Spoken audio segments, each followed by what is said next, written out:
Bonjour à tous et bienvenue dans ce 6h30 au cœur de la matinale. La Côte d'Ivoire veut atteindre ses objectifs en matière d'investissement vert. Le pays vient de signer une convention de coopération avec l'Institut mondial pour la croissance verte. En toile de fond, il s'agit pour notre pays de mieux lutter contre le réchauffement climatique. Plus de détails avec ce reportage de Grace Kando. Une signature de convention qui réaffirme l'engagement de la Côte d'Ivoire à poursuivre ses efforts en faveur de la lutte pour la préservation du climat et l'atteinte d'une économie verte.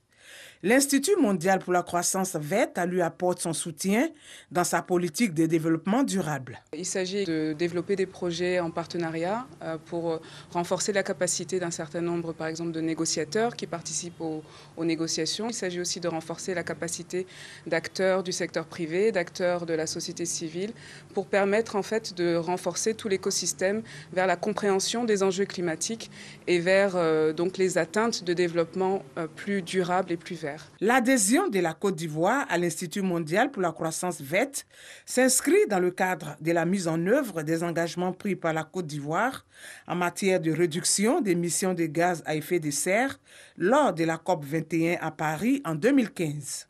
Cette coopération est un acte fort pour notre pays en général et particulièrement pour le ministère de l'Environnement et du Développement durable dans sa mission de promotion du développement durable. Elle vient renforcer les actions de performance économique amorcées par la Côte d'Ivoire dans les domaines de réduction de la pauvreté, de création d'emplois, d'inclusion sociale et de durabilité environnementale. La coopération s'inscrit dans un plan quinquennal 2021-2025. C'est en septembre 2020 que la Côte d'Ivoire a rejoint officiellement la liste des membres de l'Institut mondial pour la croissance verte. On parle maintenant de bonne gouvernance avec 60 dirigeants issus des entreprises du portefeuille de l'État qui sont en fin de formation en management. Ils ont reçu leur diplôme délivré par une prestigieuse école de formation française.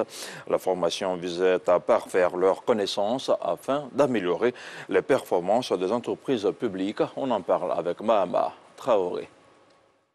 Cette première promotion du Public Executive Certificate compte 60 auditeurs. Destinés aux directeurs généraux d'entreprises publiques et à leurs adjoints, ce programme de formation s'est déroulé durant 6 mois en mode présentiel, virtuel et par des séances de coaching individuel. Modules dispensés, la bonne gouvernance, la stratégie, le pilotage de la performance et la communication digitale. Quand on parle de communication au niveau de nos entreprises, aujourd'hui, grâce à HEC, on sait comment prendre en charge notre société par une bonne communication et lorsqu'on a un risque, comment communiquer autour de ce risque-là pour pouvoir atteindre nos objectifs. La performance se nourrit d'un certain nombre de paramètres, entre autres la capacité à mettre en place une stratégie d'entreprise, à développer un leadership qui soit inclusif et qui permette à l'ensemble de l'équipe de tendre vers un objectif connu et vers lequel tout le monde se mobilise. Ça va nous permettre de nous améliorer davantage et ensuite permettre d'améliorer notre plan stratégique et notre démarche face aux défis qui sont les nôtres. Cette formation m'a permis de comprendre qu'il faut prendre de la hauteur quand on met en place un comité de crise, de sorte que ce sera plus facile pour moi de mettre en œuvre ce plan-là à l'issue de la formation que j'ai reçue.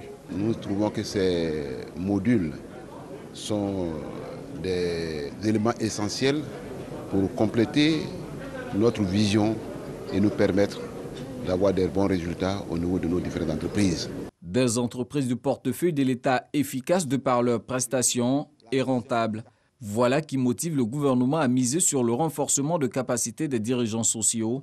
Le programme qui vient de s'achever a été piloté par la Direction générale du portefeuille de l'État avec l'appui pédagogique de HEC Paris.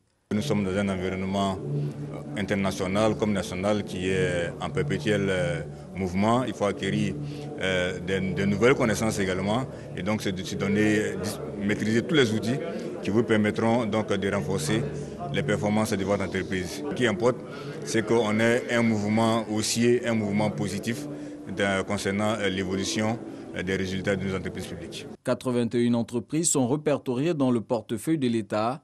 En 2020, ces sociétés ont généré 33 milliards de francs CFA de dividendes au profit des caisses de l'État.